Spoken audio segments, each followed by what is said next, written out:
Meu nome é Gabriel Gui Leger, eu sou membro do Ministério Público que atua junto ao Tribunal de Contas e eu vou falar com vocês hoje da necessidade das prefeituras se adequarem à acessibilidade e da importância dos quadros técnicos nas gestões municipais. Esse tema entrou na ordem do dia dos membros do Ministério Público de Contas a partir de uma campanha nacional lançada em 2011, denominada Ministério Público pela Acessibilidade Total. É uma proposta da Associação Nacional do Ministério Público de Contas e ela visa, basicamente, incluir na matriz de fiscalização dos tribunais de contas a observância da Lei 10.098 e do Decreto 5296/2004. Sorte que até 2016, 100% das obras públicas novas atendam integralmente aos requisitos da acessibilidade e das normas técnicas da ABNT, em especial da norma técnica 9050, dentre outras. No Paraná, essa proposta ela foi apresentada através de um processo específico, processo 463.810, e gerou diversas medidas administrativas. A principal dela foi a necessidade de readequação do próprio imóvel do Tribunal de Contas. Também, a partir desse processo, foi enviado um ofício circular pela Presidência, alertando a todos os prefeitos do Paraná da necessidade de se dar cumprimento à Lei 10.098 de 2000. Em setembro ainda, de 2013, nós apresentamos uma proposta de auditoria operacional de acessibilidade, com o objetivo de avaliar as condições das pessoas com deficiência, vocês podem acompanhar aqui no quadro, e também de verificar o cumprimento da legislação quando das concessões de licença e de construção de alvarás de utilização. Nós também realizamos a fiscalização de obras concluídas, numa parceria entre o Tribunal de Contas e o CREA do Estado do Paraná, verificando a importância do tema da acessibilidade e da qualidade das obras públicas. Então foi planejada uma auditoria conjunta que teve seu relatório divulgado em dezembro de 2013, cujo relatório está no site do Tribunal, também está no site do CREA. Eu deixo aqui os links para que vocês possam eventualmente consultar as obras que foram avaliadas. Foram fiscalizadas 455 obras em 147 municípios do estado do Paraná, a partir de 502 obras identificadas como concluídas em 2012.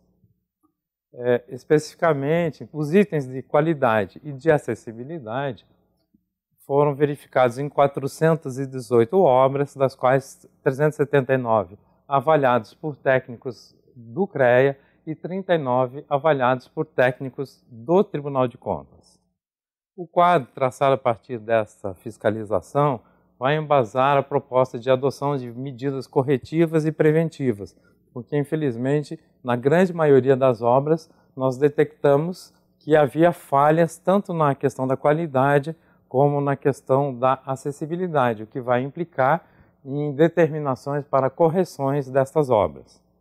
A ampla divulgação desse conjunto de informações possibilita à sociedade de participar do exercício do controle. Ela pode colaborar, pode verificar quais são as obras fiscalizadas, quais foram os defeitos apresentados e ajudar na questão do controle interno. Assim, em seguida, que vou deixar para vocês é o mapa do Paraná, com a identificação dos municípios em que essas obras se situam e quais as obras foram aferidas. Basicamente, a campanha pela acessibilidade total que nós nos propomos, ela tem foco em 3 itens específicos. A questão da locomoção, a questão do acesso ao serviço público e do acesso à informação. A Lei 10.098, ela estabelece normas gerais e eu gostaria de recomendar a todos que a lessem com cuidado. Ela trata dos critérios básicos para a promoção da acessibilidade das pessoas com mobilidade reduzida mediante a supressão de barreiras e obstáculos nas vias e espaços públicos, nos mobiliários urbanos. Ela trata também da questão da construção e da reforma dos edifícios e, basicamente, também do acesso aos meios de transporte e aos meios de comunicação. Esta lei 10.098, ela foi regulada pelo decreto 5296, em 2004. Esse decreto ele estipulava em seus vários dispositivos prazos para que as administrações municipais, estaduais e da União se adequassem. Reforma do imóvel, nas obras novas, ou seja, é preciso garantir um acesso às pessoas com deficiência, pelo menos um acesso. É preciso que hajam sanitários para pessoas com deficiência, é preciso haver informações em braille. Então, há uma série de informações que esse decreto trata, que determina que os municípios e as administrações estaduais e da União também se adequem a esta norma de acessibilidade.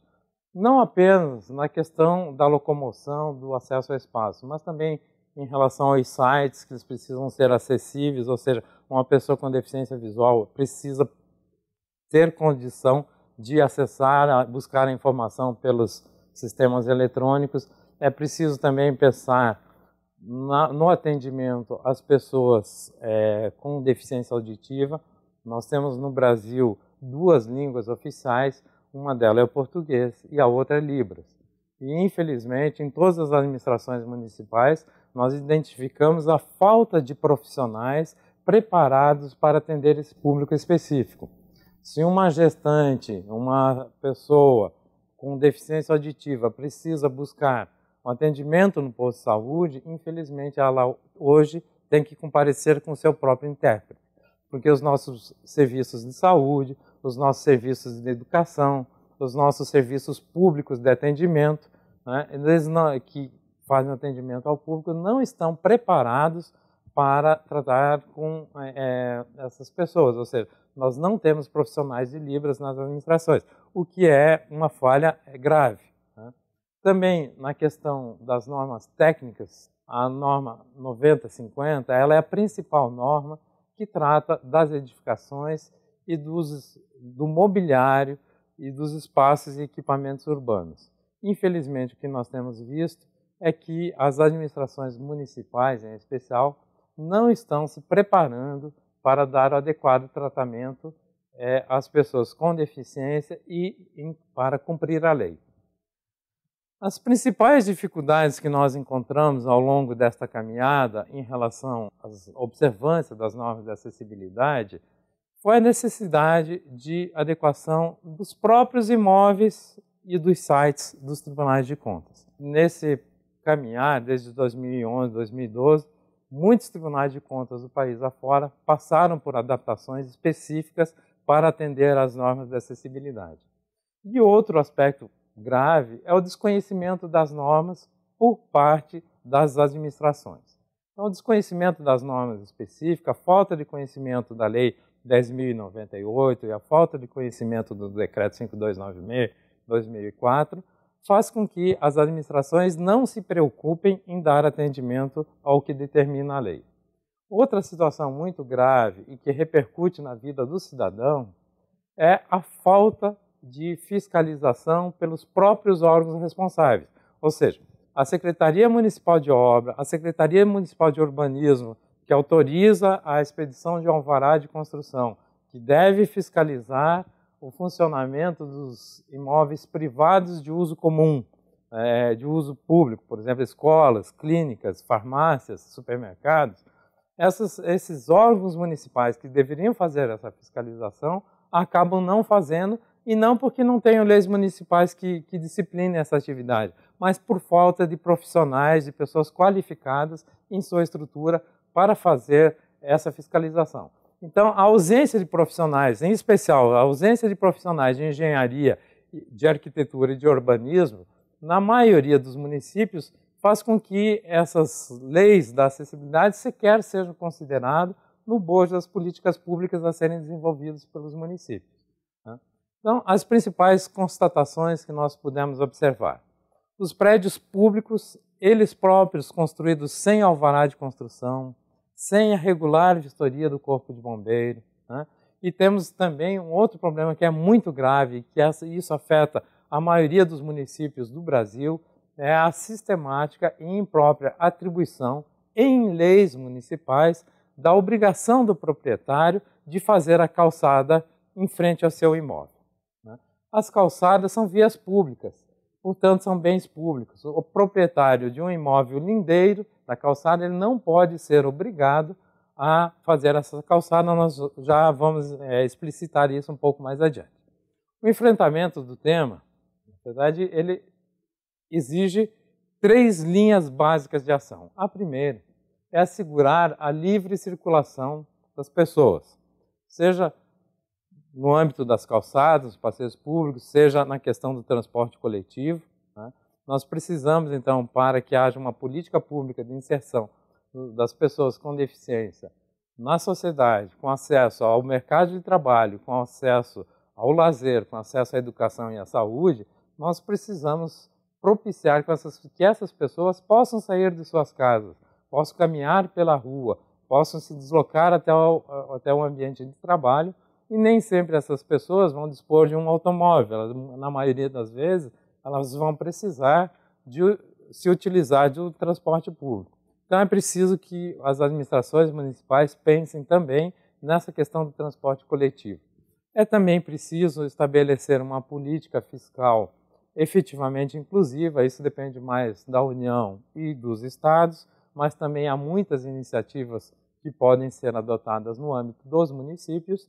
E, principalmente, e essa é a questão mais grave de todas, é preciso dotar as administrações municipais de profissionais capacitados. No plano da livre circulação, nós já falamos um pouco da questão das calçadas, há uma solicitação de uma lei de caráter nacional fixando a obrigação dos municípios se responsabilizarem pelas calçadas. Esse texto já está incluído num projeto de uma nova lei que vai organizar os direitos da pessoa com deficiência e advém de um resultado proposto na 3ª Conferência Nacional das Pessoas com Deficiência, em que se propõe, no eixo da acessibilidade, divulgar os programas nacional de incentivo à construção, ordenamento e padronização conforme norma técnica, priorizando as calçadas acessíveis e propugnando pela supressão de leis que imponham ao particular a construção das calçadas. As calçadas são responsabilidade das prefeituras. Calçadas são bens públicos municipais e a prefeitura não pode atribuir esta responsabilidade ao proprietário do imóvel lindeiro. É inconstitucional responsabilizar o proprietário de um imóvel. Por que é inconstitucional? Porque o artigo 23 da Constituição Federal estabelece que é competência da União, dos estados e dos municípios conservar o patrimônio público.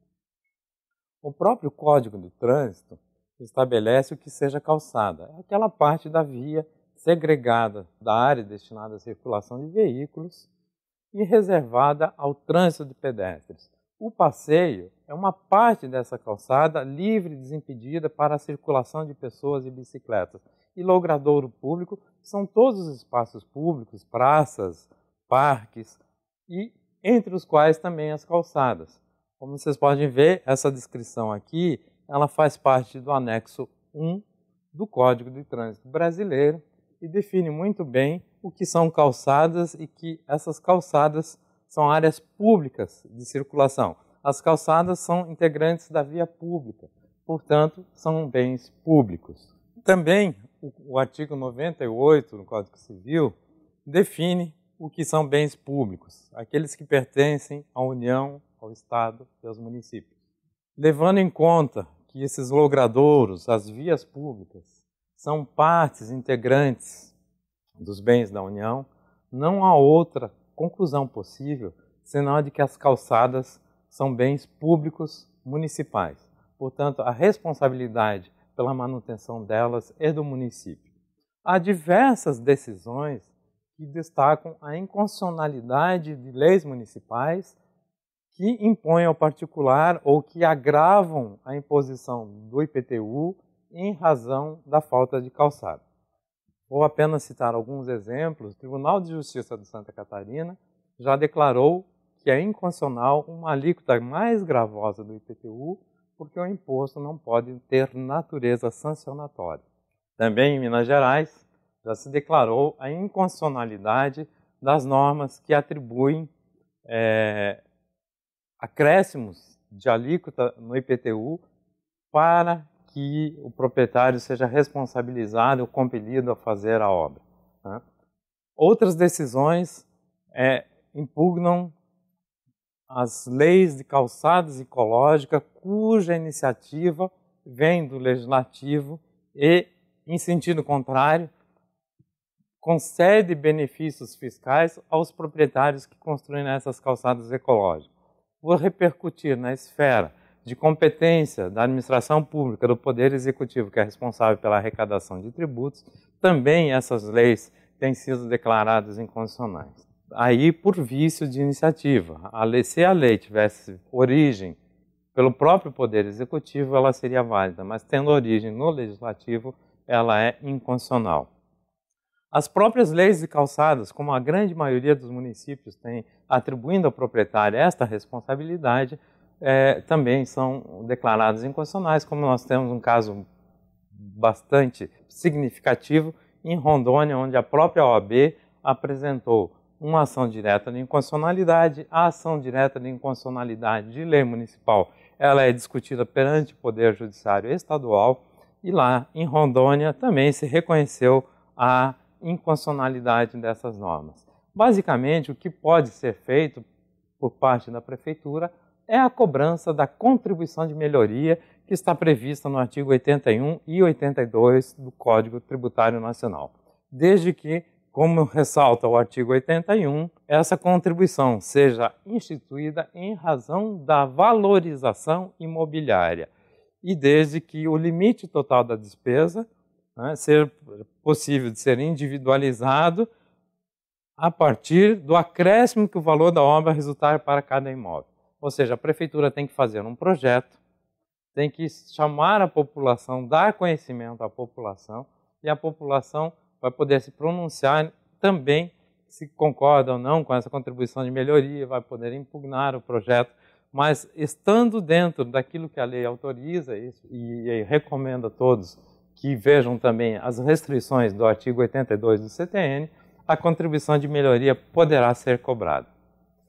Na questão do transporte coletivo, tem uma situação que nós temos visto que infelizmente tem sido desconsiderada no Brasil, que é a adoção dos ônibus de plataforma baixa. Pouquíssimas são as administrações municipais que estão dotando o seu sistema de transporte coletivo ou exigindo das concessionárias de transporte público a adoção de ônibus de plataforma baixa. Nós, infelizmente, ainda estamos trabalhando com a ideia de ônibus adaptado, quando o ideal seria desconsiderarmos o adaptado e trabalharmos com a ideia de um transporte público adequado. Para isso, é necessário observar as regras do Decreto 5296 e, basicamente, é fundamental que se insira esse debate no plano diretor. Nós estamos em época de revisão de planos diretores. Todos os municípios com mais de 500 mil habitantes devem ter um plano de transporte integrado e os municípios acima de 20 mil habitantes devem ter o seu plano de mobilidade urbana. Portanto, é nesse momento, na elaboração desses planos, que deverão ser realizadas as audiências públicas, e é importante que a população participe dessas audiências públicas para que possa apresentar nesse momento as suas reivindicações, que possam dizer, olha, tal bairro está faltando transporte coletivo, nós precisamos ser atendidos em tal e tal situação, porque se a população não participar dessas audiências públicas, o projeto vai ser elaborado de acordo com a convicção de quem o está elaborando, seja de um administrador público, seja de alguém contratado para prestar esse serviço da elaboração do projeto, o que também não é uma situação adequada. O ideal é que o plano diretor fosse desenhado a partir da própria administração municipal, a partir da sua equipe de trabalho. Né? Então, essa é uma questão que nós vamos começar a observar, e eu gostaria, basicamente, de entrar agora na questão do plano da profissionalização da gestão pública. Porque, como nós já dissemos, boa parte dos problemas que nós verificamos é a falta de profissionais com conhecimento técnico daquilo que trata a lei no que tange à acessibilidade. Muita gente diz que é difícil contratar, que não tem recursos. Eu gostaria apenas de salientar duas normas que podem ser bastante elucidativas dessas questões para as administrações municipais. Nós vamos, por exemplo, passar a exigir a responsabilização, a identificação de um responsável técnico pela elaboração dos projetos e dos planos de trabalho. Eu estou me referindo aqui, basicamente, nas hipóteses de transferências voluntárias, onde a administração municipal vai, junto ao governo do estado ou ao governo federal, buscar recursos para desenvolver projetos. No plano federal, eu gostaria de destacar que o decreto 6.170 de 2007, ele estabelece muito claramente um dispositivo de que a contrapartida municipal não precisa ser apenas financeira. A contrapartida poderá ser feita também pelo fornecimento de bens e serviços, desde que economicamente mensuráveis. Portanto, nem sempre a administração municipal deve dar a sua contrapartida financeira. Ela pode muito bem quantificar a hora técnica de seus profissionais de engenharia, de arquitetura, de urbanismo e outros profissionais que estejam envolvidos na execução do objeto do convênio, e esta hora técnica ser computada como contrapartida municipal, desde que observado o dispositivo do artigo 7º, parágrafo 2º, que haja sempre uma cláusula que indique de que forma se dará a aferição da contrapartida, ou seja, de que forma serão mensurados e avaliados, quantificados os valores dos bens fornecidos ou da prestação de serviço fornecido. Outro aspecto essencial é o cumprimento do artigo 67 da Lei de Licitações, que é a lei de 93, não se trata de uma lei nova. A execução do contrato deve ser sempre acompanhada e fiscalizada por um representante da administração. Este representante da administração, eventualmente, pode solicitar a contratação de terceiros para assisti-lo, para subsidiá-lo em informações, mas é necessário que toda a execução de um contrato feito pela administração pública tenha um servidor especialmente designado para acompanhá-la. A falta desse cumprimento de uma disposição legal pode gerar responsabilizações administrativas para os gestores municipais envolvidos. Ainda no plano da profissionalização da gestão pública, eu gostaria de destacar que é fundamental que os municípios possuam em seus quadros de servidores efetivos, permanentes, concursados, pessoas com capacidade técnica, com nível superior, que contemplem todas aquelas atividades que o legislador constituinte atribuiu no artigo 23 da Constituição Federal. Então, peço a vocês que deem uma lida no artigo 23 da Constituição Federal, vejam quais são os dispositivos ali contidos, quais as obrigações que o município tem para com a sua comunidade e verifiquem quais são os profissionais necessários para desenvolver essas atividades. Basicamente, vou ressaltar aqui apenas alguns profissionais que têm relação direta com o tema da acessibilidade. O município precisa possuir em seu quadro médicos, dentistas, enfermeiros, assistente social, fisioterapeuta, biomédico, nutricionista, psicólogo, fonoaudiólogo, professor de educação física, professor de Libras, engenheiro civil, advogado, contador, engenheiro agrônomo, engenheiro eletricista, técnico em informática. Todas essas carreiras e tantas outras são essenciais para que o município possa bem desenvolver as atividades que lhe são atribuídas, tanto pela Constituição Federal quanto pelas normas infraconstitucionais. Eu não vou me estender aqui, mas eu gostaria apenas de salientar que o Brasil, signatário da Convenção da ONU sobre os Direitos da Pessoa com Deficiência, ele internalizou a nível de emenda constitucional as regras da Convenção da ONU. E também o Brasil tem a obrigação de prestar contas e mostrar para esse organismo internacional o que ele está fazendo em termos de cumprimento das normas de acessibilidade. Portanto, é imprescindível que todas as administrações municipais, estadual e da União estejam fazendo a sua parte. Nós vimos ao longo desta caminhada, desde 2011 que nós estamos trabalhando nesse projeto, que o TCU já determinou várias medidas para a administração federal se adequar. Nós estamos vendo que muitos estados, ainda as administrações estaduais e municipais, estão demorando a tomar conhecimento do problema e a resolver. E eu gostaria apenas de falar para vocês de uma carta de Recife, realizada por ocasião do primeiro Seminário Nacional de Acessibilidade, feito junto ao Tribunal de Contas do Estado de Pernambuco. Essa carta, deixo o link para vocês consultarem, ela tem vários considerandos e várias prescrições. Eu não vou cansá-los com a reprodução inteira desta carta, mas eu gostaria de destacar o seu último item, que deixa muito claro que a falta de adequação dos espaços públicos e a falta de fiscalização dos espaços privados de uso comum pode gerar a responsabilidade direta do gestor nos termos da Lei de Improbidade e nos termos do Decreto-Lei 201, que trata do crime de responsabilidade.